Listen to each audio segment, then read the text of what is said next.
Olá, estrelinhas! E no vídeo de hoje eu vou reagir a um moço chamado Diego Roque e ele tocou num tema polêmico de sobre qual motivo as pessoas devem procurar o tarot. E eu jogo tarô. Eu acho que quem me acompanha também ou tem contato com quem joga, né? E vamos reagir ao vídeo dele, né? Ao corte dele. Porque ele aparentemente tocou num tema polêmico, né? Mas vamos lá. Traz um impulso mesmo, né, para a pessoa ali seguir sua jornada, né? Sim. E aí você falou sobre isso, né? E uma vez eu ouvi uma frase que dizia o seguinte: não existe carta negativa ou carta ruim no tarô. E às vezes as pessoas se impressionam. Você mostra uma carta, por exemplo, do diabo. Sim. Ah, tá vendo, né? Já falei, sabia. Ué, ela. Olha, sim, existem cartas, sim, negativas e positivas, dependendo do tema que você está puxando, né? A gente, como um cartomante, a gente sabe muito bem disso. Se você, por exemplo, quer saber de um amoroso e sair três de espadas, eu acho que é o fim da picada, não é mesmo? Aí vai ser totalmente negativo, a menos que ele esteja acompanhado de cartas positivas. Ela tem um significado relacionado a inúmeras possibilidades, né? E aí a pessoa se impressiona, tal. E você colocou de forma bem legal. E aqui, pessoal, a gente tem um monte de exemplos de tarôs, né? Vários tipos de baralhos aqui. O tarô dos deuses hindus. Ele vai mostrar daqui a pouco. Fica com a gente aqui que você vai ter a oportunidade de saber um pouquinho mais de tudo isso. E como é que foi o teu chamado? Que nem com o Reiki, você falou que no Reiki, numa outra oportunidade, Sim. você nunca tinha ouvido falar. É. E foi num trabalho espiritual que você ouviu e resolveu se iniciar. E como é que foi no tarô? Eu sempre gostei desse universo esotérico, vamos dizer assim.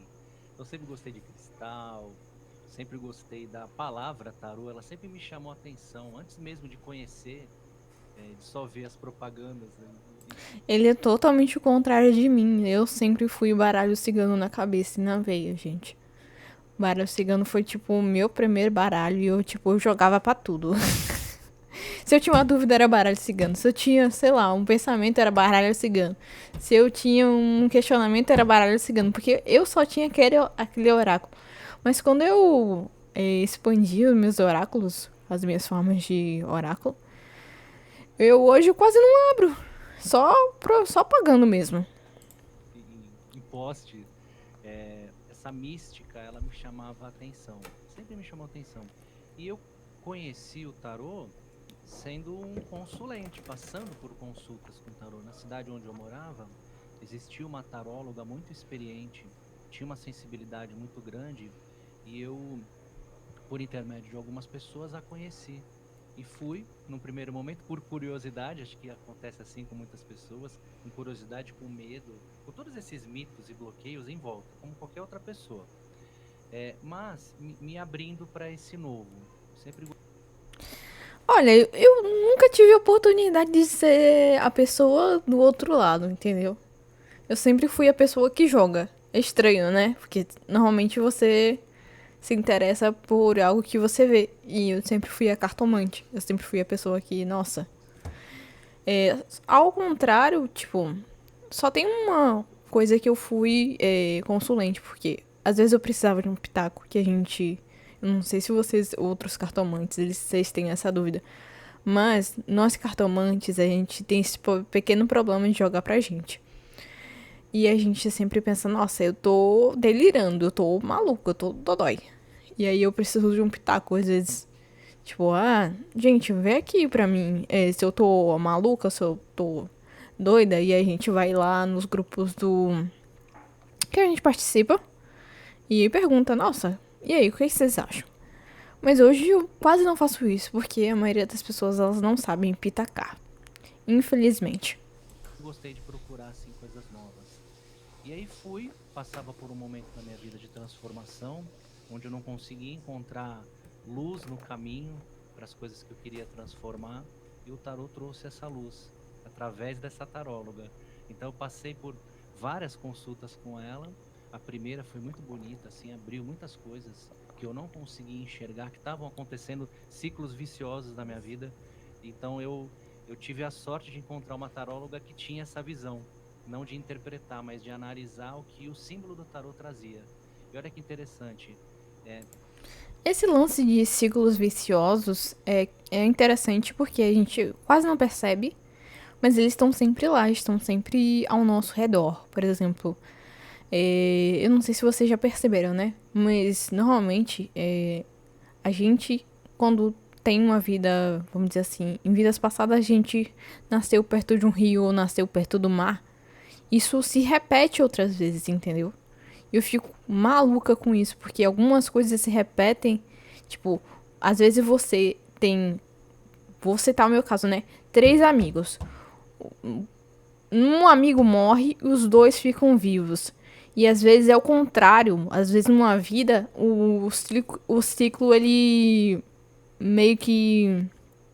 A palavra não é se inverte, a palavra é inverte. Inverte. O ciclo se inverte. Um amigo fica vivo, os dois ficam mortos. Ou o contrário, um fica vivo e os outros ficam. Os dois outros ficam mortos. Pode ser o contrário também, gente. Mas esses ciclos eles se repetem e é tão estranho. Quando eu percebi isso, eu fiquei, meu Deus. eu muito observador sempre, então eu passei por consulta por ela, via ali os arcanos, não conhecia, mas via as figuras, algumas me chamavam a atenção, porque ela se preocupava em explicar, e voltei outras vezes. Em outras vezes que eu voltei, era revelado o mesmo arcano para questões diferentes. E eu, olha que interessante. Ela trazia então uma visão desse mesmo arcano para outras questões da minha vida, profissional, familiar, com o mesmo arcano. Ou seja, E é interessante isso, porque não só em questões diferentes, mas às vezes o mesmo arcano ele sai pra. Na mesma tiragem em posições diferentes também. Isso é bem interessante se observar. Às vezes não só um arcano se repete, mas pelo menos uns 2 ou 3 se repetem. esse símbolo, esse espírito que tem ali, ele consegue falar sobre tudo da sua vida. E aí foi legal porque eu olhei e falei, pô, então apareceu tal imagem, é isso que vai acontecer. Não tinha esse determinismo. E isso me chamou muita atenção, isso me despertou. Então ali eu senti um chamado, eu senti o espírito do tarô me chamando. E não existe determinismo pra nada, gente. Eu sei que o nosso livre-arbítrio ele é bem pouco. Se a gente parar pra pensar, a gente fica maluco. Mas não existe determinismo, até porque eu acredito no poder da mudança, né? Eu comecei a estudar por conta própria, aí realmente eu mergulhei nisso. Inicialmente eu comecei a estudar por conta própria, depois eu fiz um curso, fiz uma formação que foi muito importante para mim.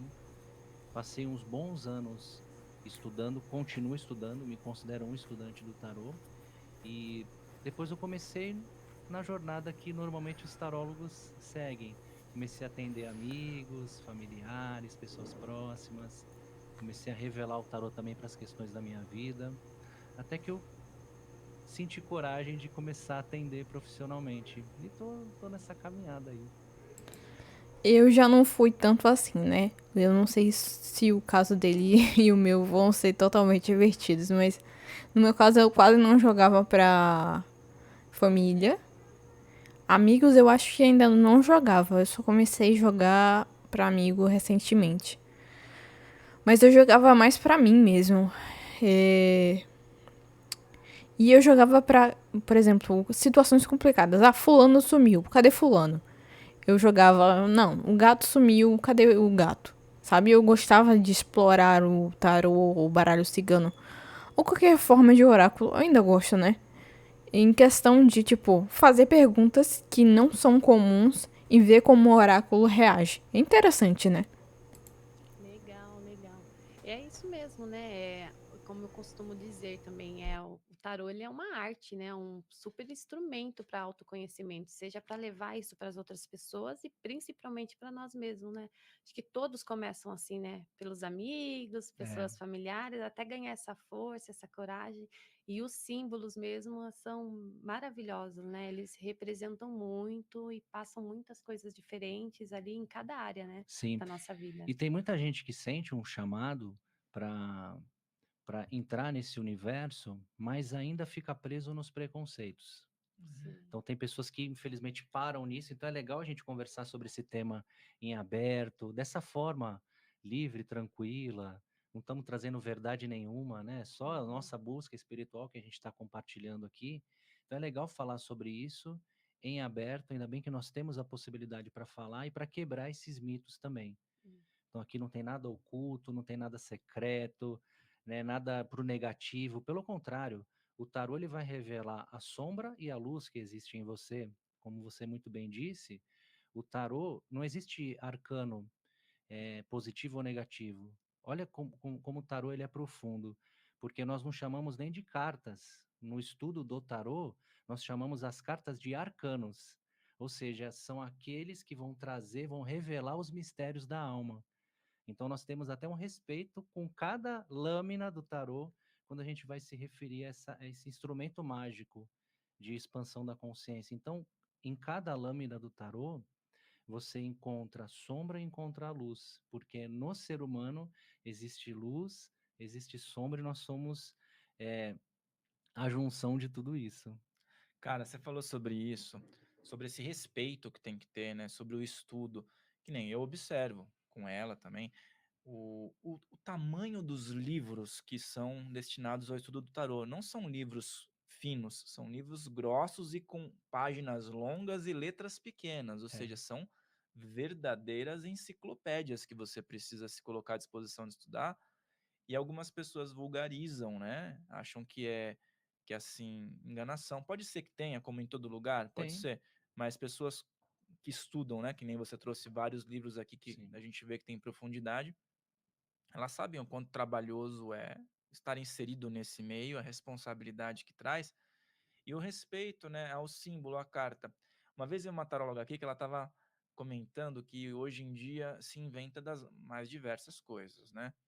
Ela falou que tinha está em exercício aí alguns vídeos de uma pessoa ou várias pessoas que estão resolvendo tirar o tarô baseados naquele baralho de Uno.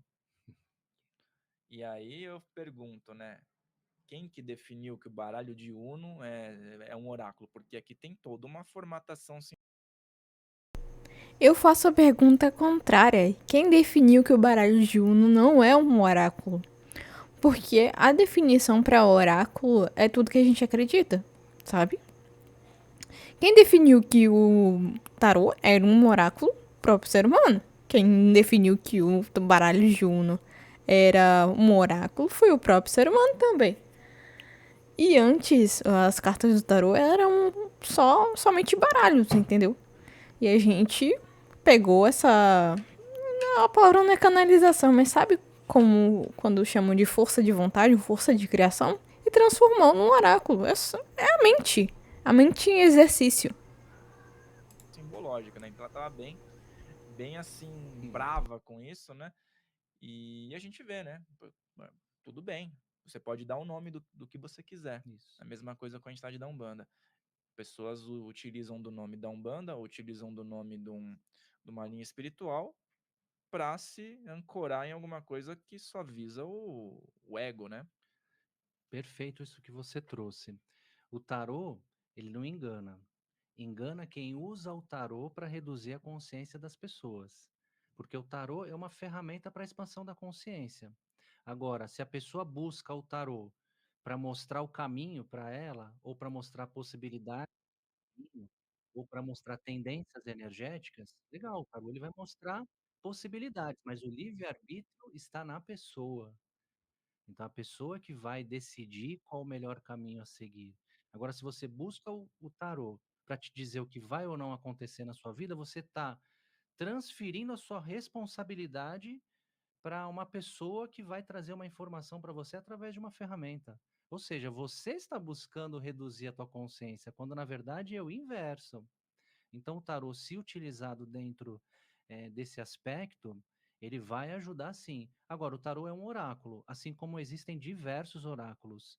Eu tenho catalogado mais de 130 tipos de oráculos que existem. Eu gosto de pesquisar a respeito disso. Tem até umas imagens, depois a gente vai, né? Se você quiser, a gente mostra aí algumas imagens que eu trouxe de tipos de oráculo. E é aquela coisa, né? Se você for maluco o suficiente, tudo pode ser um oráculo, né? Tudo pode ser um meio de adivinhação. Então, os oráculos, eles existem, todas as culturas ancestrais se utilizam de oráculos para expandir a consciência. E o tarô também é um oráculo. Agora, existem diversas cartas, eu trouxe algumas aqui para a gente também conversar, que não são tarô. Pode até ter o nome de tarô, mas não é tarô. Porque para ser considerado tarô no sentido clássico, precisa ter uma característica, tem que ter uma formatação específica que precisa seguir. Porque tem os arquétipos, tem os símbolos. Então, existem alguns tipos de tarô, mas tem oráculos que não são tarô. Tem cartas que são ferramentas oraculares que não são tarô.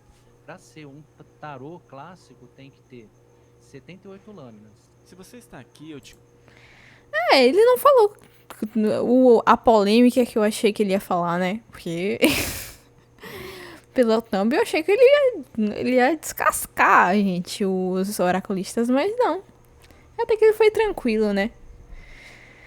E a coisa mais polêmica foi a questão de oracular, entendeu? De o que é um oráculo. Se você for louco o suficiente, qualquer coisa pode ser um oráculo. Porque é a mente que cria isso. Não é uma coisa, ai meu Deus, estão jogando com baralho de Uno na adivinhação. Ué, tá dando certo? Continua. Eu sou a favor de tudo, gente. É isso, eu vou deixar o vídeo por aqui. Se vocês gostaram, deixem um like, se inscrevam e até o próximo vídeo.